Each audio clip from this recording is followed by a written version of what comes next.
Good morning.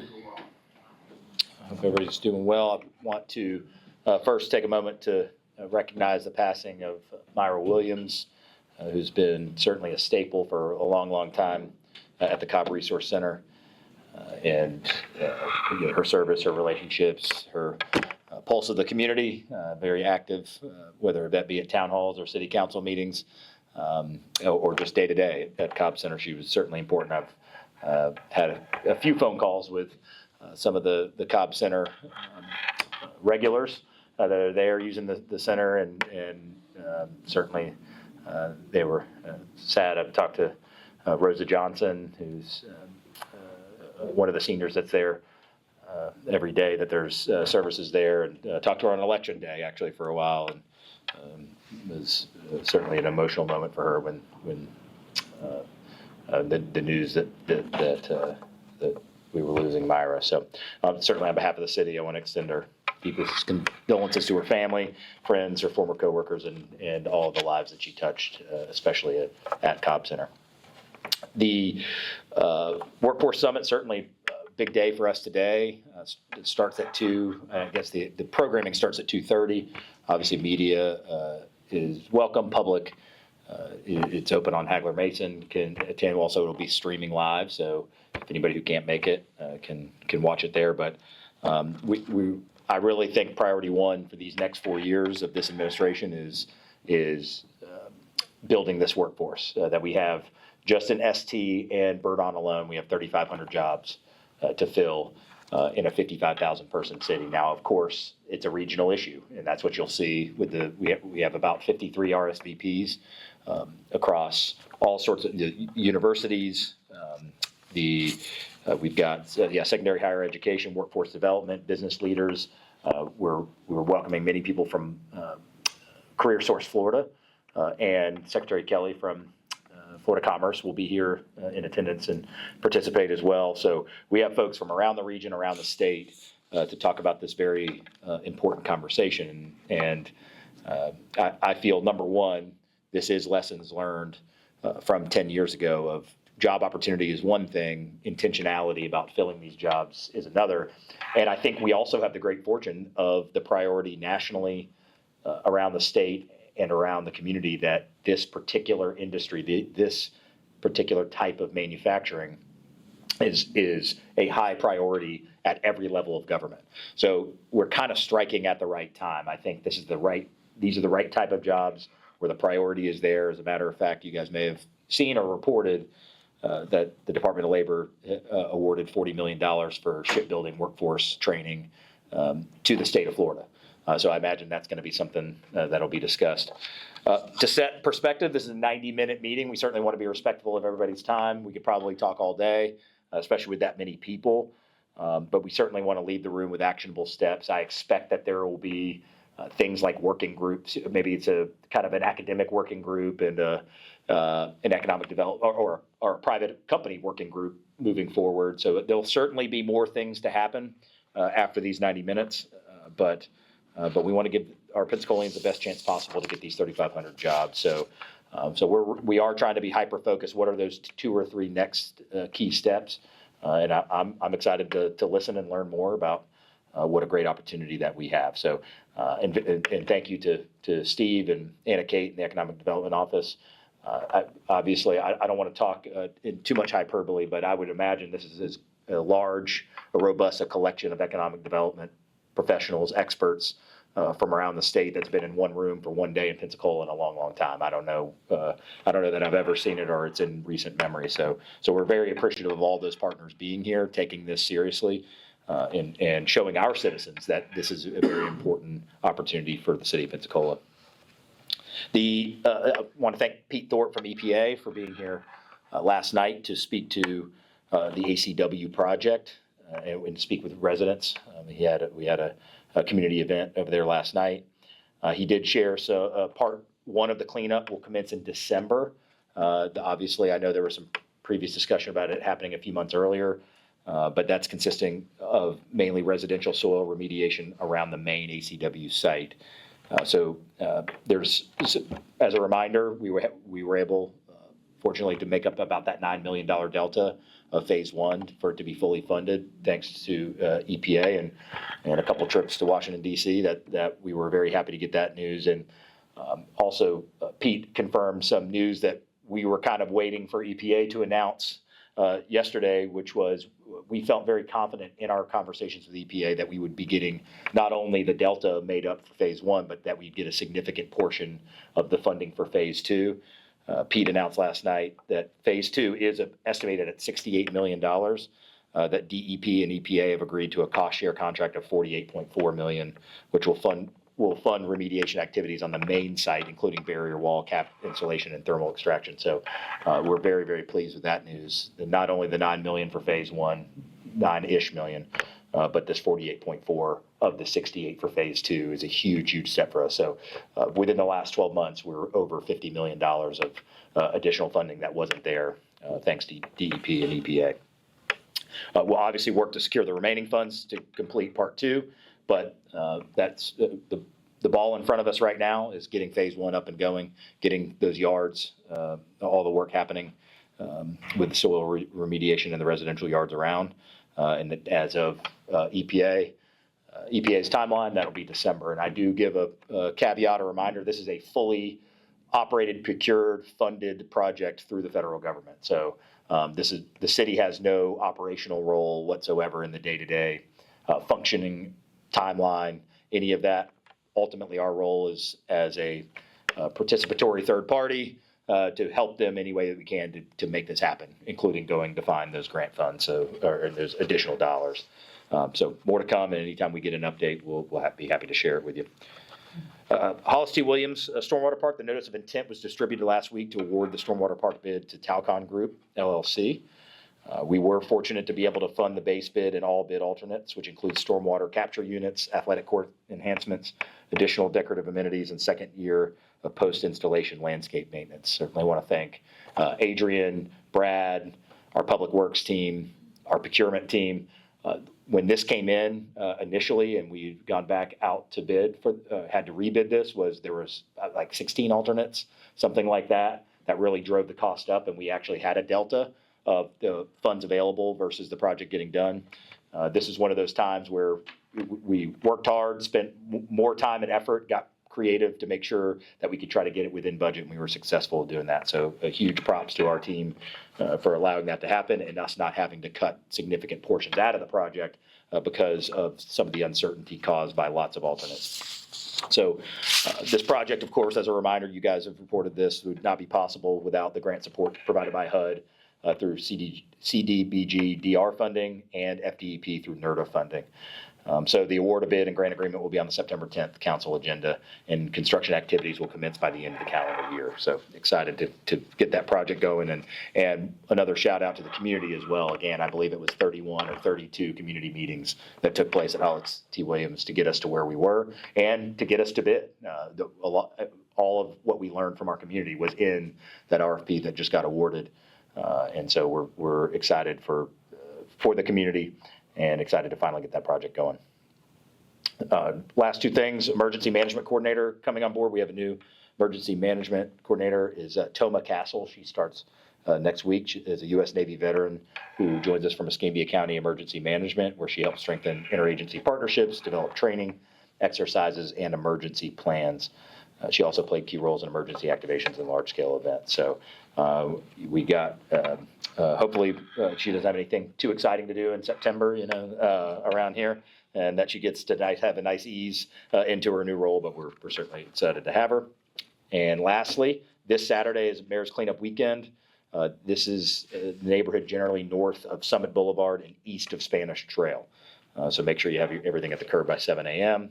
Keep tires and paint cans separate, and if you're not sure, you're on the borderline of that geographic area, just check the website, and that should give you your answer. So, I think we have one more in October, and then we're all done with the cleanups for the year. So, that is it. I'm happy to take your questions on that or anything else you have.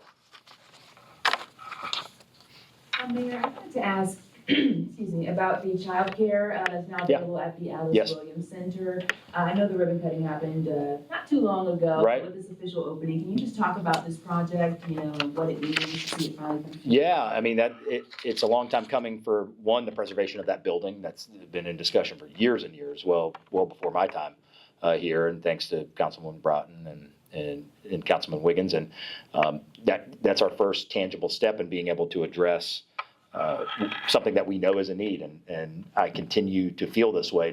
If housing is our problem of yesterday, of right now, we certainly believe that childcare and just the cost of childcare, as everything in affordability starts to go up, it's the cost and even just the availability of childcare. So anything that the city can do to increase seats, to the same way we talk about increasing housing units and the concept's generally the same. The more availability that we can have of affordable childcare puts talented people to work, helps us fill jobs. So there's such a positive reverberating impact, and not lose sight of the most primary function. Any mothers and fathers out there want to drop their child off in the best possible care that they can get in the newest and safest building that they can have, and make sure that it's quality childcare when they go to work. The last thing you want to be thinking about is the safety or have any concerns about where you're leaving the most important thing you have in your life.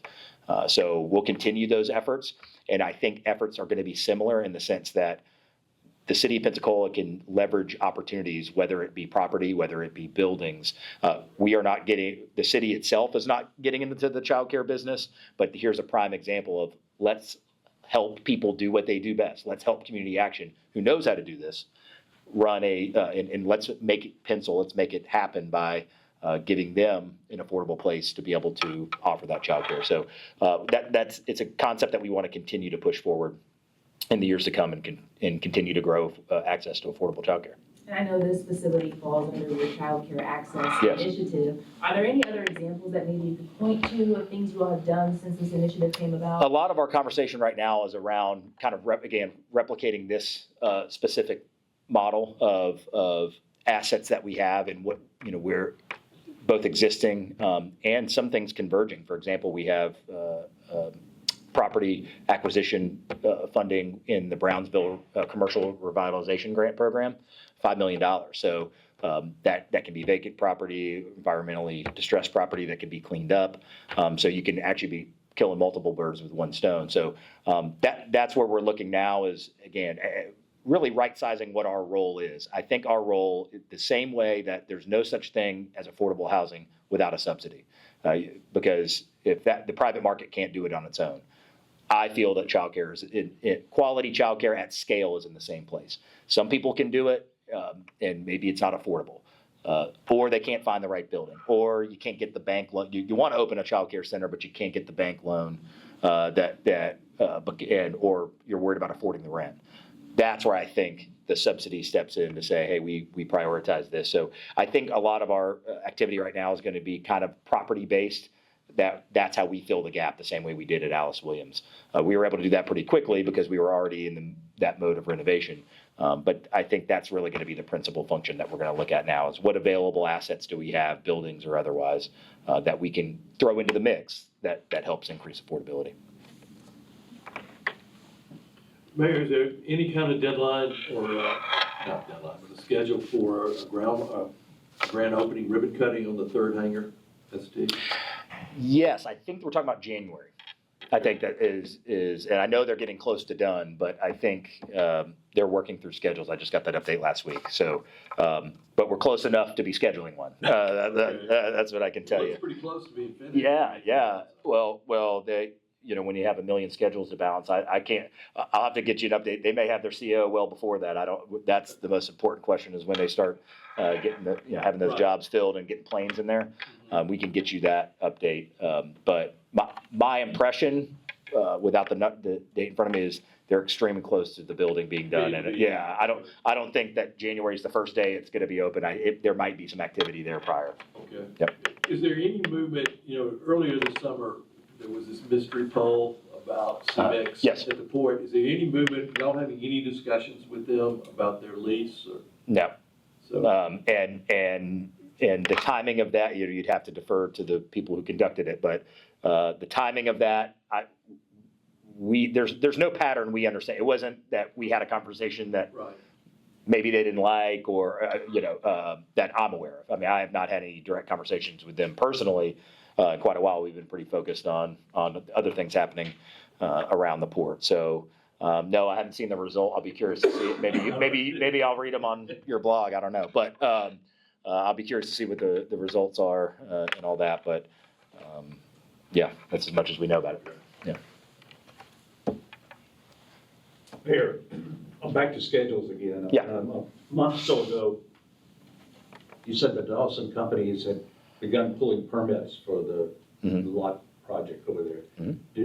Are they still moving along that? Yeah, the update, and I'm daring to give you an update that might be, is not hot off the press, but by the last read-in I got was the first physical work you'll see happening is immediately after baseball season, with the idea of the temporary parking lots and all that, which obviously we're very close to, that a citizen, the first time they'll see anything happening will be, and I think a lot of that initial work is going to be focused on building temporary parking lots and things like that, basically ultimately to help clear the site itself. So there won't be foundations being poured or anything like that the day after baseball season, but you'll start to see actual construction work taking place, starting with some of that prep work. But that is not a decision or a timeline impacted by us. I think that's ultimately a decision between the baseball team and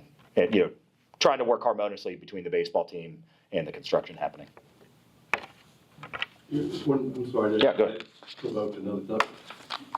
You've hired a consultant to look at working on the feasibility of putting soccer in the Wahoos Stadium. Yes. And also improvements to the stadium. When will we get something back on? Yeah, it's actually a pretty quick turn. They were here on August 12th, maybe.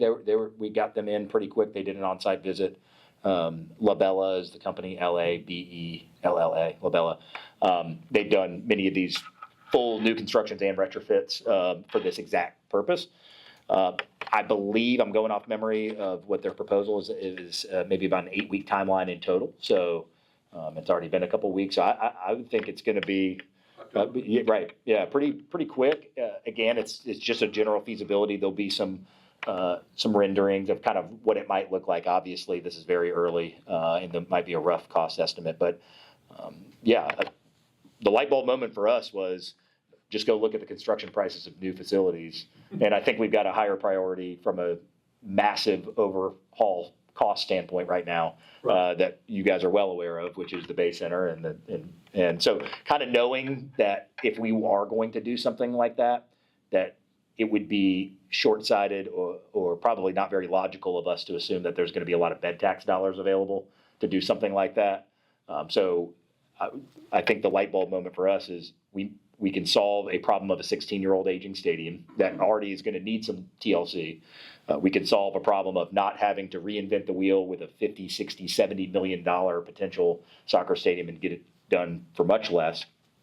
And you also have leverageable property that can help offset that for the taxpayers.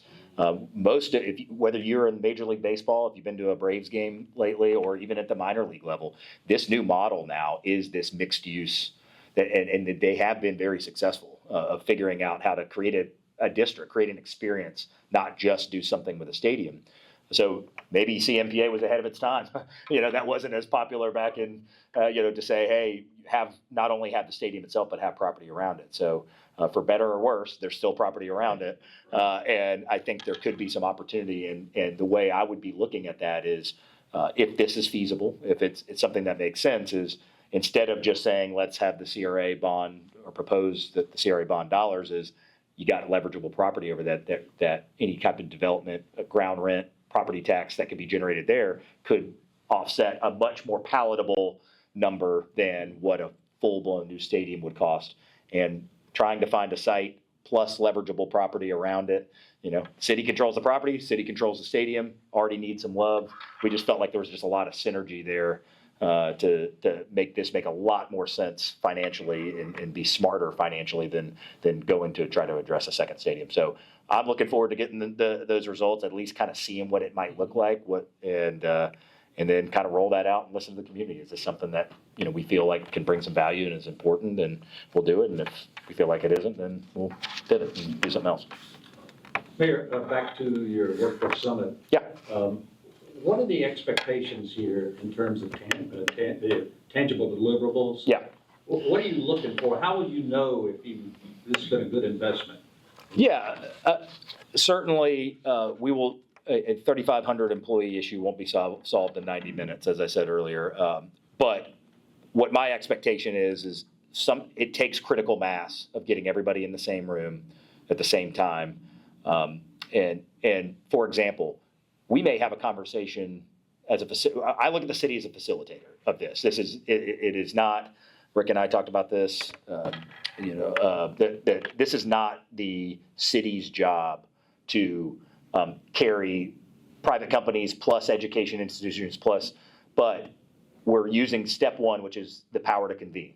We as the city, as the landlord for the port, as the landlord for the airport, we have the ability to convene, and that's what I feel is the duty on behalf of the prospective employees of representing our citizens is to use the power of the office to convene all of these important parties and make sure that we're being intentional. I think if you don't do this, you end up with a silo. What we do not want to see is this siloed approach where George Stone is training people for certain things one way, PSC is training on another way. A great example that is really a best practice around the country that I'm really fascinated to hear today is the rapid credentialing or rapid training, meaning if we put seats at Pensacola State, UWF, George Stone right now, Northwest Florida State, for all of these, for the volume of the jobs that is needed, and that training is 9 to 12 months, we'll never get there. I mean, it's going to take too long to turn people in 12 months, 18 months to be able to attack this kind of scale. We need to figure out ways, how can we do it in 18 weeks? How can we do it in 12 weeks? And man, wouldn't it be nice if the school district fed perfectly into all of these and we're all singing from the same sheet of music about how we want to rapidly train? In my mind, that's the city's role, is how we get those people around the table, facilitate that conversation. Same with, I had a great conversation with Secretary Kelly yesterday. I'm sure it'll come up today. We need to do the exact same thing with the private companies. Tell us exactly what you need, what type of jobs that you need. And fortunately for us, there is tons of synergy on training between MRO, like ST, and shipbuilding. There's lots. Those aren't two separate industries with two separate skill sets. There's a lot of crossover, which is a great thing for us. So we need to facilitate on the private side to say, okay, well, if we bring you people, what are you going to do? What kind of on-the-job training is there? What type of proactive? Can we all agree on kind of a mechanism to get people in that not only ST and Birdon do, but American Magic and Offshore Inland and Blue Wind and GE? I mean, who else can be part of that? So if we can get some agreement and consensus around procedure with our private companies, and we can get the same thing around our academic institutions, I think that would be massive for us long term. So I would say personally, that's what I hope for. I don't mean in 90 minutes today, but I hope for de-siloing academia and de-siloing the private companies to make this as easy as possible. Anything else? Supplier diversity exchange, Brian? Yeah, come on up.